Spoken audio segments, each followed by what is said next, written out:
The list of the new leadership at the COG, the chairperson now is Kakamega Governor Wycliffe Oparanya, and that story is also on page 2 of the Daily Nation.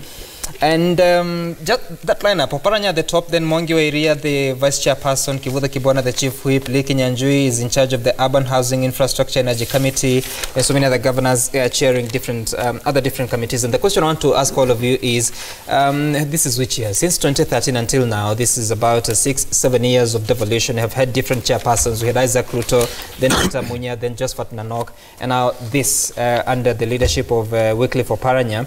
In your view, how important is the Council of Governors in enhancing devolution in the counties? Have they been able to defend the interests and the desires of the devolved units? First and foremost, I wish to convey my congratulatory message to Governor Oparanya for his election as the chair of the Council of Governors and his deputy, Honorable Wairia Mwangi. On the question of whether they've been able to push their agenda, I would say yes and no. We need to realize that we are a young democracy, and devolution is a recent thing. And most people have not acclimatized with it as much. And the country is also very young with not so much resources. And expecting perhaps that things should work, like immediately cannot be the case. But the defense the Council of Governors have had to the counties, or rather in regard to disbursement and everything, is something quite commendable, because you will agree with me that at times, a while back, the government was accused of not disbursing funds in time, and it's through the unity of the Council of Governors that the funds now started being channeled, Treasury started behaving.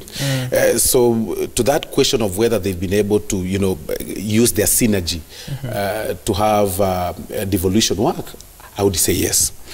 And however, I'll say that much needs to be done. Devolution is the best thing that happened to this country. I see some serious street lighting in my small village in Yakembene in South Mogrango, which couldn't be a reality had it not been to devolution. So we need to thank devolution, and we need to push and forge forward. Trust me, if we push for allocation of funds to the county level, or back to the grassroots, perhaps even 70%, not just the 45 that we're talking about, it wouldn't matter who becomes president in this country. And I think that is the direction we need to be, that is the discussion we should be having. All right. And Anthony Oluoch, there has been this question about accountability by the county governors since 2013 until now. And you would expect that the bad manners of public management of resources can be assisted by such kind of a forum like the Council of Governors. How well then has it been able to stem embezzlement of funds, misuse of funds, yet every other time we hear cases against even those same county governors? Yeah, first allow me also to congratulate the new governor who is now chairing. He's my deputy party leader, and I think a sober mind. In comparison, I think Isaac Ruto was very good, to the extent that you must also realize that Council of Governors at some point operates like the trade union for the county governments. So it protects its interest, and it also protects the interest of the staff. And then the thin line of how they relate with the government, because really there is a framework for intergovernmental relations. I would say that I would have liked to see more sittings between the governors and the government, especially on the question of health. One of the key issues that I think for me is a minus is that on the health issues, on the question about equipment, how they've been bought, how they've been procured, for how much, did it go with the needs assessment of the counties, and are they operationals? And there are many, many other things, including, secondly, for me, the question of staffing and the amount of money that we use on recurrent expenditure. This is the elephant in the house for me in county governments. Why we should use more than 70% on monies allocated to them, and then on the same time we want to do a referendum to increase this allocation from a minimum 15 to 30 before they answer the question of how much they will be using on development, for me is defeatist. Because the reason we put in the county system, the government, is to ensure that we have more development and not to employ more people. There will be ways in which we can be able to address this, but I think going forward, the challenge that Oparanya, for me, must deal with is, one, how we can be able to manage the recurrent expenditure, if possible, retrench and streamline and trim the number of people they employ, and possibly Senate should come up with a law that says that no more than 30% of monies we allocate to counties should go to paying salaries, so that we free a 70% to development. In 10 years' time, it will be amazing where we are. And lastly, is on the issue of corruption. As we are very busy dealing with corruption at the national level and getting audits and cases being put and saying, can we get prosecutions? I don't think we have seen that enough of this at the county level, and I think the new EACC boss must address this, but as he addresses this, I think the COG must look inward to itself and say, have they played a role in ensuring that corruption is not devolved to the counties? I find that quite controversial, that there should be a law requiring that counties spend not more than 30% on salaries. If you look at the statistics that we have, is that Kisumu County, for instance, in the year 2017, 16-17, or whichever financial year it was, spent 90% on salaries and operations. Machakos County, on the other hand, spent 86% on salaries and operations, leaving just 14% for development. I know there is a requirement that 30% of your resources, at least a third of your resources, should go towards development. How then does the Council of Governors and the governors themselves ensure that whatever he is recommending, for instance, even that minimum requirement of a third of resources going to development, do you fire? What do you do?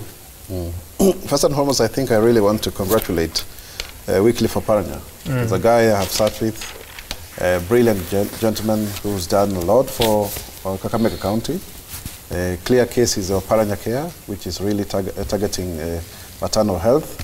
And the fact that he has a huge mega project of 7 billion for the hospital, and including a bridge that for me was quite admirable, which was done at a fraction of what national government would do, and many other things.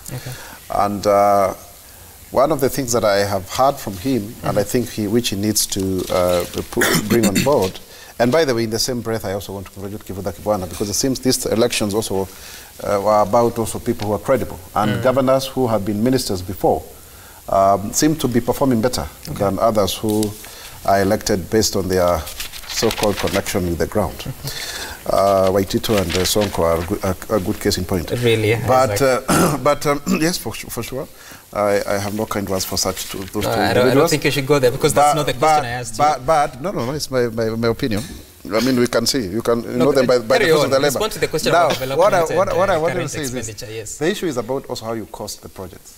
Because when you get the BOQs from government, they're usually inflated because people try to find their way into the project so that it becomes development corruption. Try to speak to the Monanchi BOQ, Bill of Quantities. Bill of Quantities, yes. Yes. What happens is that then even if you have your 14%, it's just used by people because then they have a way of enriching themselves. You need to also ensure that these projects are properly costed, so that then the common Mwananchi can benefit. You realize that a lot of the monies for these big counties, they inherited a baggage of staffers. And very few governors are bold enough to sack, because then it is a political question. Did you come to create employment, or did you come to relieve our people of the duties? Now, Kiraitu Murungi has actually tried, when you look at how he dealt with the issue of those who are revenue officers, and he has been able to save quite a lot of money that then he would channel to development. But they are in consonance with Mithika Linturi, the senator. So that is the cue that people need to take. But you realize there is a challenge when it comes to Nairobi, when it comes to Nakuru, Kiambu, Kakamega, Kisumu, with regard to the abono.